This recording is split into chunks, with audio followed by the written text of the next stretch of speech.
Health Alert is brought to you by OU Physicians in Tulsa.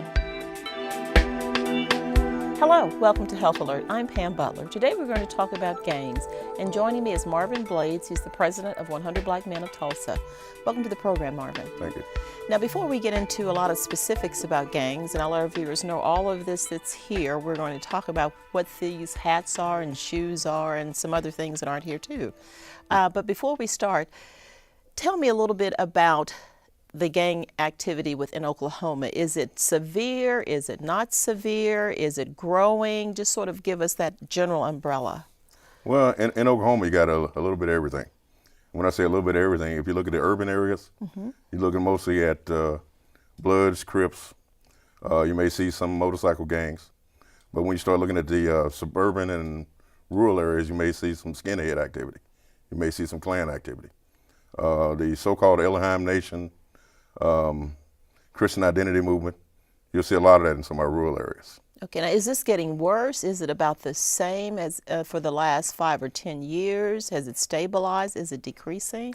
Well, we're seeing more of the Klan and skinhead activity because it always seems when the economy gets bad, they need somebody to blame.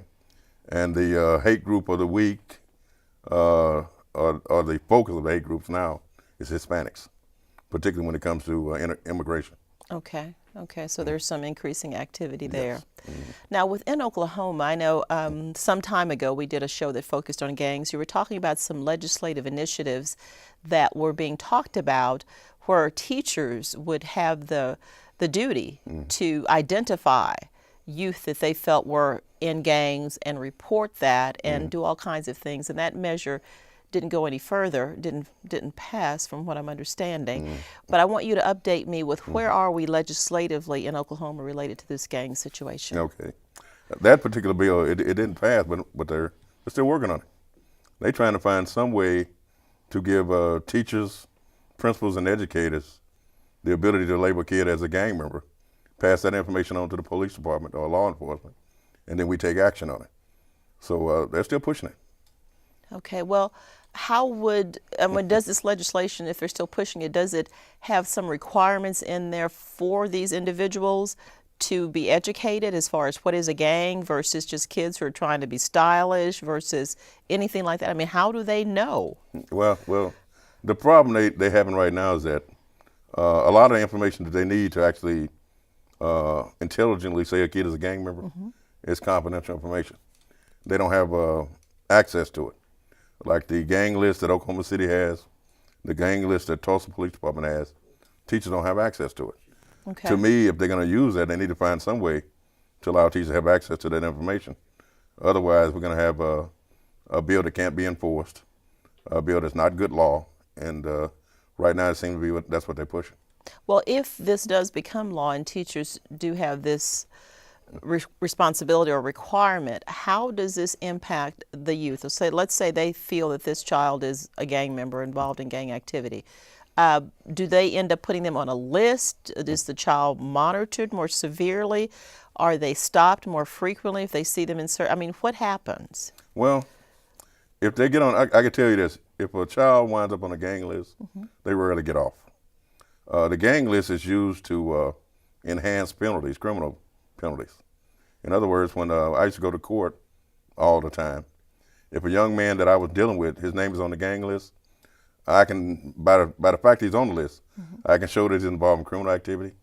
I can show that he's associated with a group that's involved in criminal conspiracies, which is a gang. And I can show him that he meets the definition of what Oklahoma calls a gang. And they can use that information along with whatever criminal activity he's involved in to enhance his penalty. Okay, now that's a good point you make. How does Oklahoma define a gang? What is a gang? In Oklahoma, you got to have 5 or more individuals. 5 or more. 5 or more, but that's not the case in all states. Some states as low as 2 or more individuals. But in Oklahoma, they picked the number 5. Why they picked 5, I have no idea. But even though it says 5, when we do field interview reports, when we label a kid as a gang member, we don't go 5. We go based upon this individual's activities and what he's involved in and who he associates with. Okay. Now I want you to break down for us too, because you did mention initially about hate groups and motorcycle gangs and things like that. what are some other gangs ethnically speaking? Because too often, and sometimes that's glamorized on TV, we tend to lean towards thinking only about gangs that are African American or black, and maybe Hispanic as well. But what does the gang structure look like by ethnicity? Are there many other gangs out there? Yeah, there are. When it comes to particularly older gangs, we're looking at a lot of the hate groups. When I say the hate groups, the Klan is going to be, you're probably looking at people going to be at least in their 30s, 40s, sometimes 50s. When we look at a motorcycle gang, we're looking at the older, particularly males, white males. One of the most active motorcycle gangs in this particular part of the country is the Mongols. The Mongols? The Mongols, and they go back and forth between Oklahoma, Texas, and Louisiana. Okay. And they're really involved in the meth trade. They not only produce it, they not only sell it, but they also transport it across state lines. Okay. Now, when you think about, there was a gang I think I heard about with clown. I mean, something about a clown. Well, that's actually insane clown posse. That's what they call it. Okay. And you see that in a lot of our high schools, not only just in Tulsa, Oklahoma City, but you see it Kansas City, St. Louis, places like that. It's actually based upon, there's actually a rock song that it came out of. I don't know the words because I'm not in that kind of music, but Right. but it's based upon a rock song. And as a result of the rock song, it talked about a clown and all that. So their symbol is a clown. And their symbol, when you see the kids wearing the black makeup, the black fingernails, and they'll wear, some of them actually wear the lipstick, and they'll have the white makeup on their faces. That's what they symbolize, the insane clown posse. And they're on the list mainly because the activity they're into is mostly drugs, OxyContin, Loratabs. We even seeing LSD occasionally popping up in our schools. Okay. And those are coming mainly from that group because they sell those type drugs. Okay, and now we are going to get into some paraphernalia of groups, but I do want to ask about this insane clown posse. Yes. If they're mostly of youth, of course, going to school, you can't wear all of the red stuff and then that.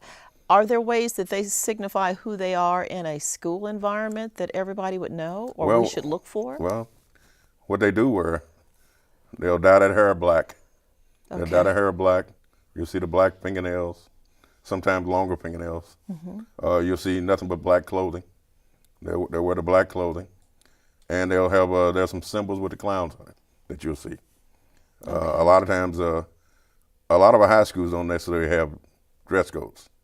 Okay. I mean, you can't wear anything, but they don't have the uniform dress code like middle schools do.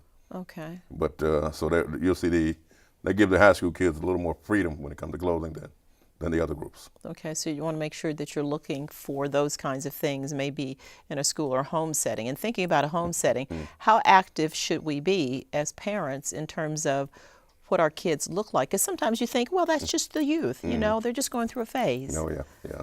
I think we should be extremely vigilant, because what we got to understand is that we got young men that they'll leave school with a certain clothing on. When they get to school, they'll change clothes. And when they get ready to come home, they'll change clothes again. That's happened several times. We see the young man when he leaves home, his pants are pulled up. When he gets to school, he'll drop the pants. He'll start sagging. Okay. If a school has let's say white, you can only wear white T-shirts. They have a red T-shirt underneath that T-shirt. Okay. Or when they sag, you'll see red underwear. So those are indicators of possible gang activity or gang association. Okay, we're going to take a really quick break, but the point you're making too, I think, is also staying in contact with the teachers and others in the school for parents to ask those kind of questions. Yes. Okay, stay put. Okay. And you stay put. We'll be right back.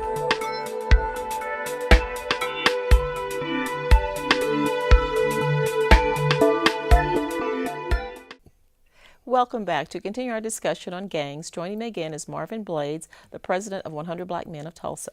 Let's jump in. Now, when we stopped, we were talking about sort of the kids changing it from home to school in terms of their garments and things like that. And parents, I mentioned, sort of being in contact with teachers and others too, especially if you're having some concerns about your child, to see what they're showing up with.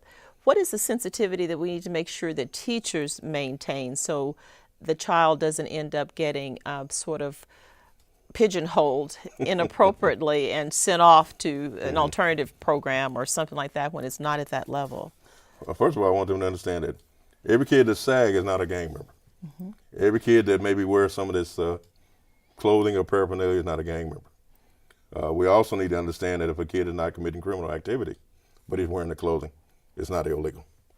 See, the key in the Oklahoma law is that the conspiracy has to be part of a criminal organization. In other words, if I'm out there doing stealing cars, doing burglaries, doing drive-by shootings, then that's what makes it a criminal gang in Oklahoma. Okay. Not every kid that wears the clothing is a gang member. Okay. So we really have to be careful about labeling kids. Okay, and getting more of an understanding and looking at behavior and things like that. Definitely. So that we're more accurate in what we're saying. Yes.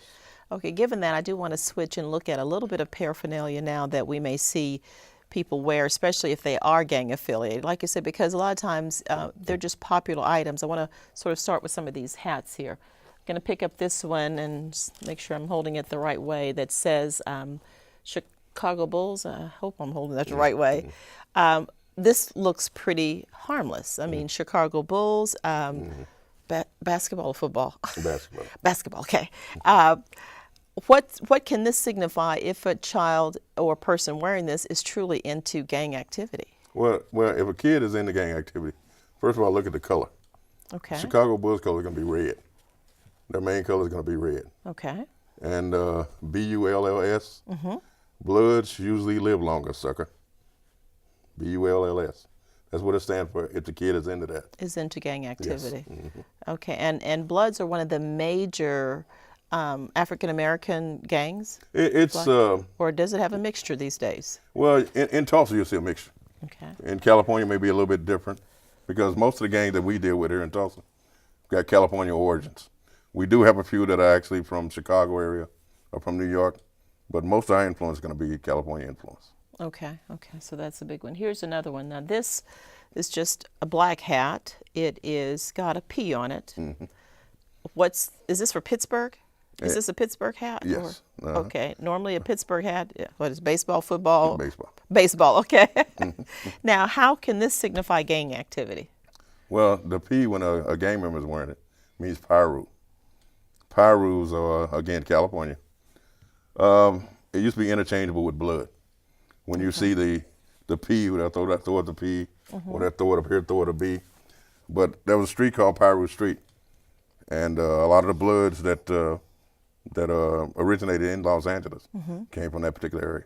Okay, now you did do some hand signals here. So if we're looking at clothing and paraphernalia, hand signs, those become critical because they have certain meanings. You talked about throwing up the P. Yes, that's a P. That's a P, okay. And you raise up here, it's a B. Okay. For blood. Pyru, blood. Okay, and that's important to pay attention to because usually if they're in this type of paraphernalia, are they mixing signs all along as well or periodically if they see another member? I don't know if we call them members. Well, you can, or, because of the social networks we got now, like Facebook, Twitter, and all those. You can go to Facebook a lot of times, you'll see a young man throwing up like a C. He's posing. He's throwing up a C for Crip. Or you'll see he's throwing NC for a neighborhood Crip. Or you'll see he's throwing it here for Red Mob gangster. So you'll see these combinations, particularly when it comes to, they got access to so many YouTube. We can see an incident, a fight at a school, and that same day it may be uploaded onto YouTube.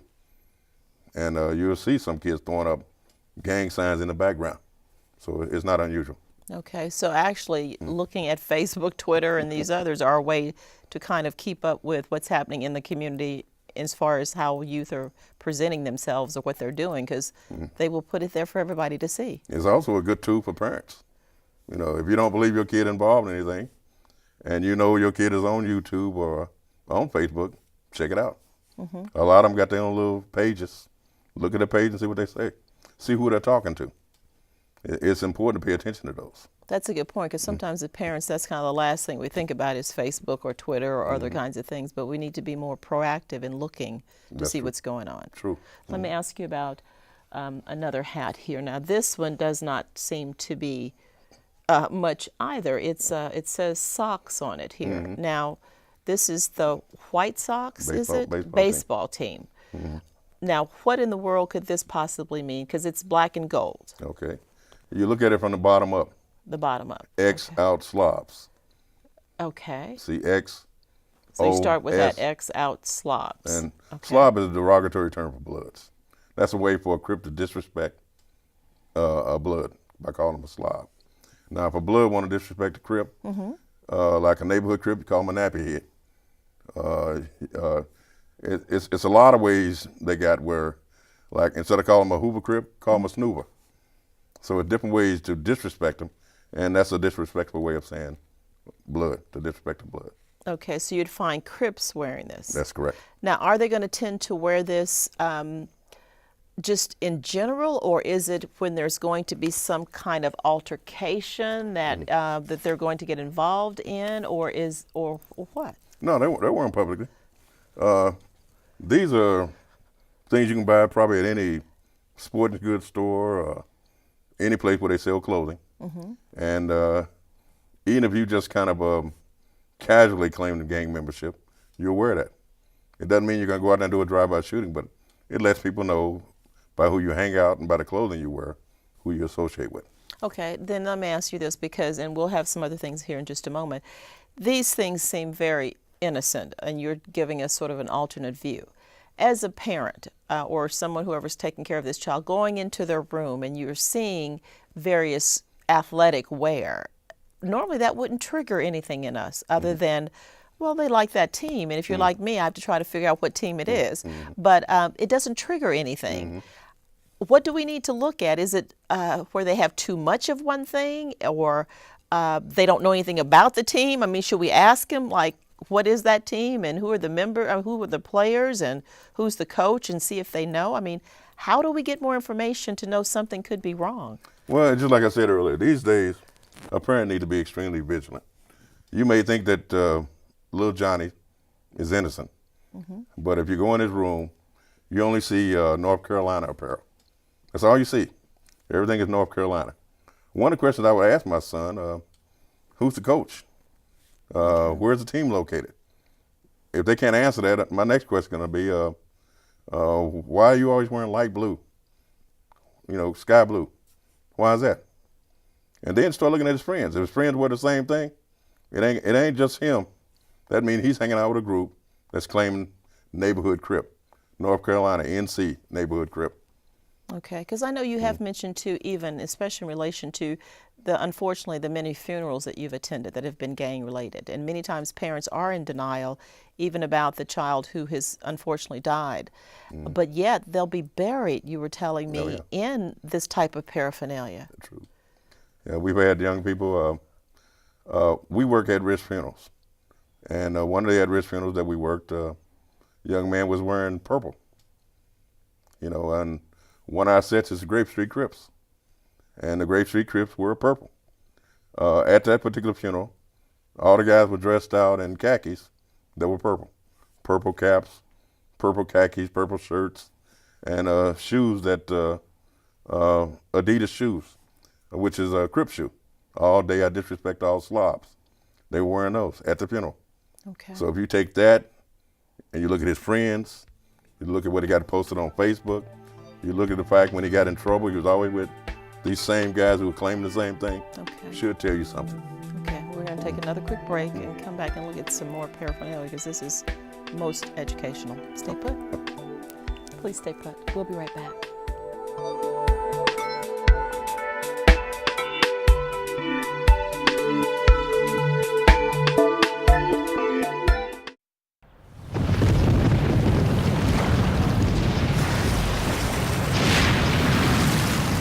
Up to 40% of businesses never recover after experiencing a major disaster. Make a plan at ready.gov/business.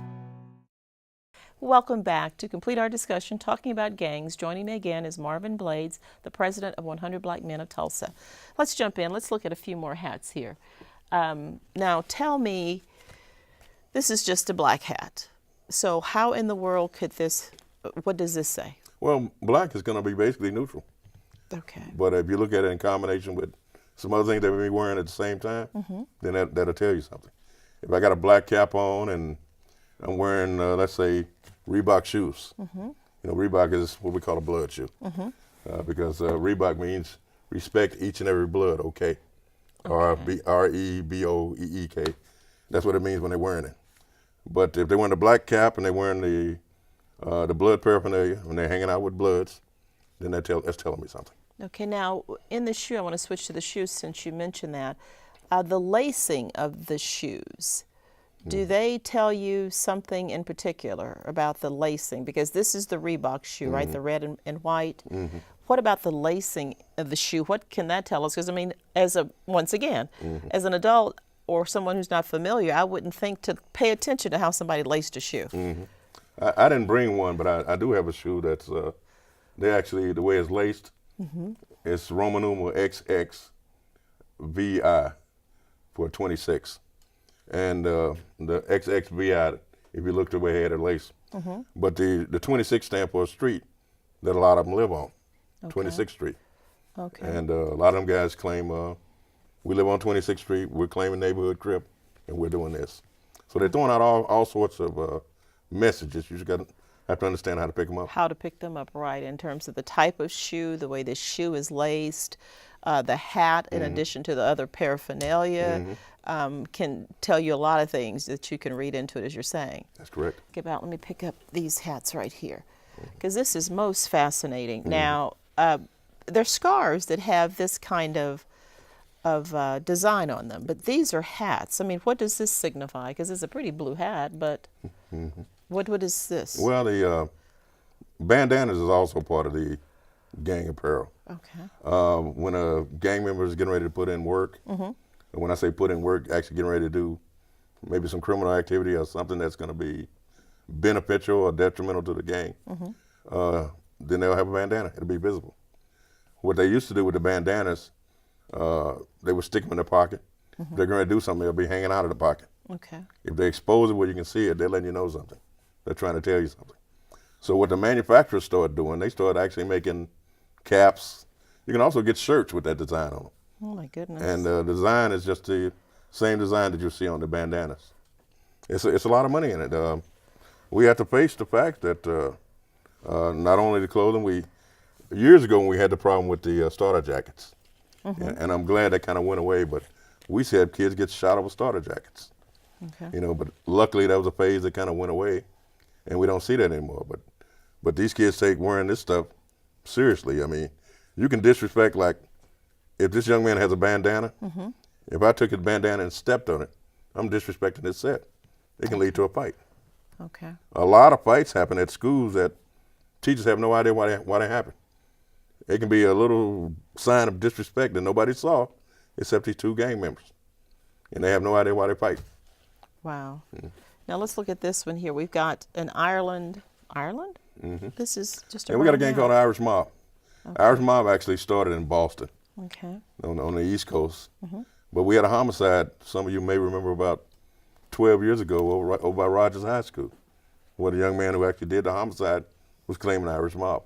Okay, so that's their symbol. What about this one? This is Houston? Well, yeah, it was based off of Houston. They had the other letters to it, but the H in the middle of the star was actually for Hoover. Hoover Crip. Hoover Crip. Okay, and this is the New York Yankees? Yeah, New York Yankees. And a lot of our so-called East Coast, you'll see a lot of East Coast rappers wearing that, letting you know where they came from. A lot of our guys here are imitating, because if I'm claiming like East Coast Pyru, East Side Pyru, I may be wearing that. Okay, wow. Now here we have some various belt buckles here. Let's see if, oops, let me try to get this one again, drop that one. This one is an N, and here's a C, and then we have P and B. What's the significance? Let's see if we can hold that up a little bit better. What's the significance of these belt buckles? Well, again, The B for blood, C for crip, the N is for neighborhood. You'll see a lot of young men wearing these, and because of the dress codes in school, they'll say you can't wear gang apparel. So they'll wear a belt buckle, and they say, well, that's my girlfriend's initial.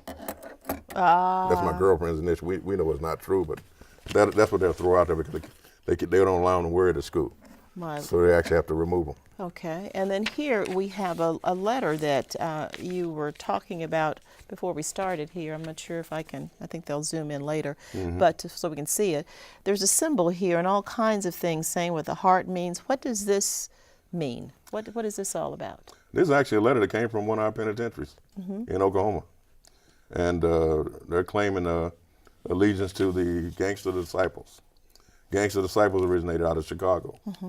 But we do have some of them here in Tulsa and all through Oklahoma penal system. And that was actually a constitution. That was the constitution Of that particular gang set. Okay, and so they're able to even get this out of the penitentiary to others to help clarify, as well as we have a letter here that came from a penitentiary gang member that people are still communicating seemingly innocently, but they're making those communications. Oh, yes.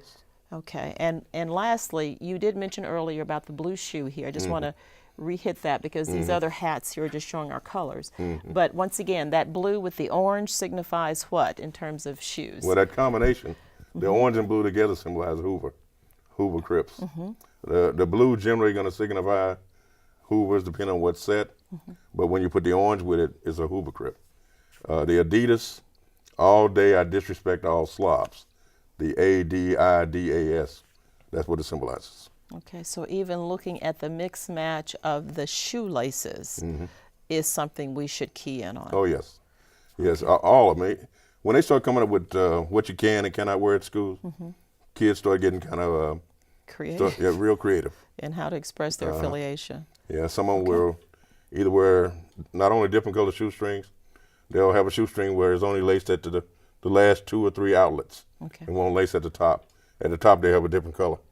And again, they're throwing out messages to guys that are claiming that particular set. Okay, thank you so much. I'll have to have you back because I know there's a lot more paraphernalia, but thank you for helping us understand. Okay. Well, that's our show. For Health Alert, I'm Pam Butler. I'd love to hear your questions, comments, or suggestions for future shows. Please write me at Health Alert USA, P.O. Box 50913, Tulsa, Oklahoma 74150. Or if you're on the email trail, please email me at healthalertusa@gmail.com. And also visit me on YouTube at youtube.com/healthalertusa. And remember, pay attention to what your kids are wearing, what's happening in your community. Don't be afraid to check their rooms, ask questions, and if you don't think the answers sound too good, keep probing. Take care.